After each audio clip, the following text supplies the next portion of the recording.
नए साल पर दिल्ली के कंझावला में हुई देश की बेटी के साथ बर्बरता की आज अब दिल्ली पुलिस ने इस पर जांच तेज कर दी है। आधी रात की दिल्ली पुलिस की स्पेशल सीपी शालिनी सिंह ने घटनास्थल पर पहुंची और इस दौरान शालिनी सिंह ने इलाके के लोगों के लिए पूरे मामले की जानकारी ली और शालिनी सिंह ने उस रोड को भी देखा जहां आरोपी काफी देर तक कार घुमाते हुए रहे थे।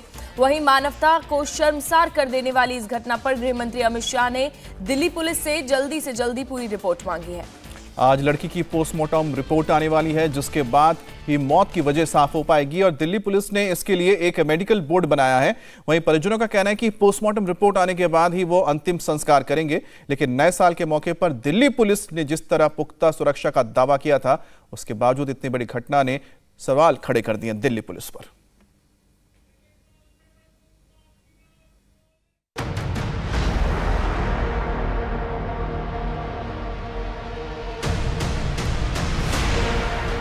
ये अपने घर में जो 2 एक्स्ट्रा बेडरूम हैं, उसमें होम स्टे बिजनेस करके महीने का 60,000 कमा रहे हैं। आपको भी ये करना है तो फ्रीडम ऐप को अभी डाउनलोड कीजिए। थानों के क्षेत्र से होते हुए आरोपी उस लड़की के शव को रगड़ते हुए सीधा जोंती गांव तक गए।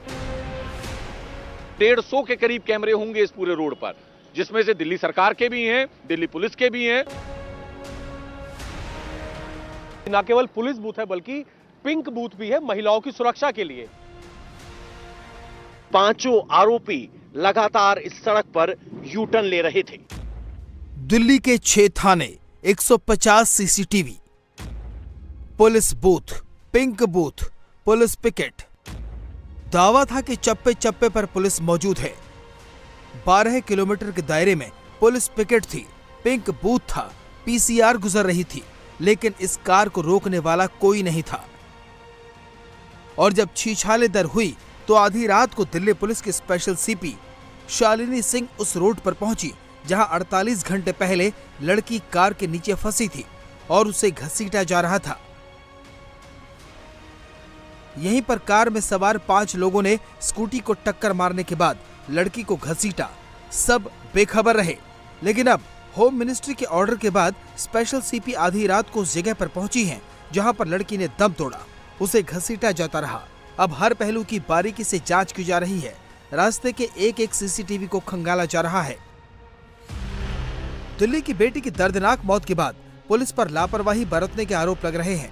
परिजन से लेकर चश्मदीद तक के बयान इस बात की गवाही दे रहे हैं कि मंगोलपुरी से लेकर कंझावला तक की पुलिस नए साल के जश्न में चूर होकर सो रही थी, क्योंकि अगर दिल्ली पुलिस सतर्क होती तो फिर आरोपी लड़की को 13 किलोमीटर तक नहीं घसीटते। 31 जनवरी की वो रात नए साल की तैयारियों में पुलिस ये दावा करती है कि चप्पे चप्पे पर पुलिस की मुस्तैदी रहेगी ताकि कोई हुड़दंग ना हो। लेकिन ये जो आउटर के इलाके हैं, यहां पर एक गाड़ी निकल रही होती है, आगे एक लड़की की बॉडी होती है। तो किस बात की सुरक्षा व्यवस्था है यहाँ पर? देखिए, वही मैं कह रहा हूं कि 6 थानों के क्षेत्र से होते हुए आरोपी उस लड़की के शव को रगड़ते हुए सीधा जोंती गांव तक गए। एक पिकेट नहीं लगी थी, क्योंकि अगर पिकेट लगी होती तो वो गाड़ी रोकी जाती। कोई पुलिस की पेट्रोलिंग वैन नहीं दिखी, कोई पुलिस की पेट्रोलिंग बाइक नहीं थी, कोई पीसीआर नहीं थी। इवन जो दीपक है, जो चश्मदीद है इस पूरे केस का, जिसने सबसे पहला कॉल किया कि एक बॉडी जो है गाड़ी से घसीटी जा रही है, उसका ये दावा है कि उसने बेगमपुर तक जब गाड़ी का पीछा किया तो बेगमपुर में एक पीसीआर वैन अपने पॉइंट पर खड़ी थी, तो वहां पर उसने उनसे संपर्क किया तो उस पीसीआर वैन का जो पुलिसकर्मी था, जो स्टाफ था, उन्होंने उसकी बात को दरकिनार कर दिया, सीरियसली लिया ही नहीं। घटना के बाद से ही दिल्ली पुलिस सवालों के कटघरे में है। गृह मंत्री अमित शाह ने पूरे मामले की रिपोर्ट दिल्ली पुलिस से मांगी है। एलजी भी लगातार हालात पर नजर रख रहे हैं। उपराज्यपाल वी.के. सक्सेना ने भी पुलिस कमिश्नर को तलब करके रिपोर्ट मांगी है। वहीं दिल्ली महिला आयोग ने पूरे मामले पर पुलिस को नोटिस जारी कर जवाब मांगा है। इस बीच आज लड़की की पोस्टमार्टम रिपोर्ट आ सकती है। परिजनों ने अभी तक शव का अंतिम संस्कार नहीं किया है। उनकी मांग है कि जब तक पोस्टमार्टम रिपोर्ट नहीं आ जाती, अंतिम संस्कार नहीं करेंगे। ऐसे में उम्मीद है कि आज दोपहर तक पोस्टमार्टम रिपोर्ट आ जाएगी। दिल्ली पुलिस ने पूरे मामले पर गैर इरादतन हत्या का केस दर्ज किया है। हालांकि फजीहत होने के बाद अब दिल्ली पुलिस का कहना है कि मेडिकल बोर्ड की निगरानी में पोस्टमार्टम हुआ है। केस में मेडिकल बोर्ड की रिपोर्ट के आधार पर आगे की कार्रवाई की जाएगी। लीगल टीम से राय ली जाएगी। इस वक्त आरोपी 3 दिन की रिमांड पर है। एक गाड़ी 5 युवक उसमें सवार, लड़की की लाश जो है उसमें फंसी हुई है और वो धड़ल्ले से चले जा रहे हैं, कोई रोकने को तैयार नहीं। बीच में आपने दिखाया और बोल दूं, बीच में कई पॉइंट ऐसे हैं जो पीसीआर के हल्टिंग पॉइंट हैं, जहां पर पीसीआर परमानेंट खड़ी रहती है। तो ऐसे में पीसीआर वाले भी नहीं देख रहे थे, या तो लापरवाही है या फिर उन्होंने देखा नहीं। तो ये एक पूरा तकरीबन 150 के करीब कैमरे होंगे इस पूरे रोड पर, जिसमें से दिल्ली सरकार के भी हैं, दिल्ली पुलिस के भी हैं, और जो प्राइवेट लोग अपने घरों के बाहर, अपनी दुकानों के बाहर, अपने ऑफिसेज के बाहर लगवा लेते हैं, वो एक अलग है। 150 सीसीटीवी कैमरे, और कितने यहाँ पर पुलिस वालों की तैनाती रहती होगी जो पीसीआर में तैनात रहते होंगे।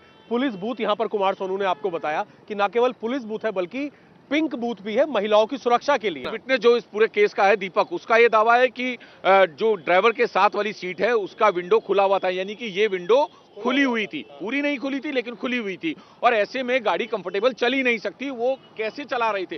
ये कई सवाल हैं जिनके जवाब दिल्ली पुलिस को ढूंढने भी हैं और देने भी हैं। जो परिवार के आरोप है कि पुलिस की थ्योरी पर उन्हें भरोसा नहीं है, पुलिस का साफ तौर पर यह कहना है कि पोस्टमार्टम कराया गया है, पोस्टमार्टम रिपोर्ट से और क्लियरिटी आ जाएगी, और अब 3 दिन की जो पुलिस कस्टडी है उसमें कई चौंकाने वाले खुलासे होंगे। दिल्ली पुलिस अब 5 आरोपियों के साथ क्राइम सीन का रिक्रिएशन करेगी और सबूतों को जुटाकर दरिंदों के खिलाफ मजबूत केस बनाने की कोशिश करेगी। अभी तक की जो तफ्तीश है, इन्वेस्टिगेशन के आधार पर 5 अभियुक्तों को गिरफ्तार किया है। इसमें एक मेडिकल बोर्ड कॉन्स्टिट्यूट कराया जा रहा है, जिसकी रिपोर्ट के आधार पर फर्दर इन्वेस्टिगेशन होगा। इसके साथ साथ जो भी हमारी फॉरेंसिक टीम्स हैं उनका असिस्टेंस लिया जा रहा है और लीगल टीम्स का भी असिस्टेंस लिया जा रहा है। मल्टीपल टीम्स बना दी गई हैं जो इस केस को इन्वेस्टिगेट कर रहे हैं। दिल्ली पुलिस जो विक्टिम है उसके परिवार से लगातार संपर्क में है। जो भी इन्वेस्टिगेशन हो रहा है उसकी उनको पूरी जानकारी दी जा रही है। 5 एक्यूज्ड हैं, इनकी 3 दिन की पुलिस कस्टडी मिली है जो फर्दर इन्वेस्टिगेशन करेंगे। उस इन्वेस्टिगेशन के आधार पर जो भी नए तथ्य आएंगे और जो फॉरेंसिक टीम्स और लीगल टीम्स हैं उनके असिस्टेंट्स के बाद जो पुलिस अपना काम है, पुलिस इन्वेस्टिगेशन जल्दी से जल्दी कंप्लीट करेगी। इस बीच केस से जुड़ी एफआईआर की कॉपी भी सामने आ गई है, जिसमें कई अहम खुलासे हुए हैं। घटना के वक्त दीपक कार चला रहा था, उसके बगल में मनोज मित्तल बैठा हुआ था, जबकि मिथुन, कृष्ण और अमित पीछे वाली सीट पर बैठे थे। एफआईआर के मुताबिक ये अपने घर में जो 2 एक्स्ट्रा बेडरूम है उसमें होम स्टे बिजनेस करके महीने का 60,000 कमा रहे हैं। आपको भी ये करना है तो फ्रीडम ऐप को अभी डाउनलोड कीजिए। नए साल की पार्टी के लिए अमित ने अपने दोस्त से कार ली थी। लड़की की स्कूटी का कार से एक्सीडेंट रात 2 बजे हुआ। आरोपियों ने किशन विहार पोस्ट पर स्कूटी में सामने से टक्कर मारी। टक्कर के बाद आरोपियों ने मौके से भागने की कोशिश की है। पुलिस के सामने 2 आरोपियों ने कहा कि हम नशे में थे। कंझावला रोड पर जौटी गांव के पास कार रुकी, जहां आरोपियों को कार के नीचे पीड़ित लड़की का शव फंसा हुआ मिला। शव देखने के बाद वो कार लेकर मौके से फरार हो गए। इसके बाद अमित सीधे अपने दोस्त के घर कार लेकर गया। उसे एक्सीडेंट के बारे में बताया, लेकिन लड़की की मौत की बात नहीं बताई। एफआईआर से साफ है कि आरोपी शराब के नशे में थे। उन्हें घटना की पूरी जानकारी थी। वो जानबूझकर दिल्ली की सड़कों पर गाड़ी घुमा रहे थे और जब लड़की की डेड बॉडी नीचे गिर गई उसके बाद आरोपी मौके से फरार हो गए। दिल्ली पुलिस अब आरोपियों के बयान और सबूतों को मिला रही है, जिसके बाद जांच में साफ हो पाएगा कि आरोपी सच बोल रहे हैं या फिर कहानी कुछ और है। इंडिया टीवी हर वक्त हर जगह डाउनलोड करने के लिए सर्च करें India TV news Google play store या ऐप स्टोर पर।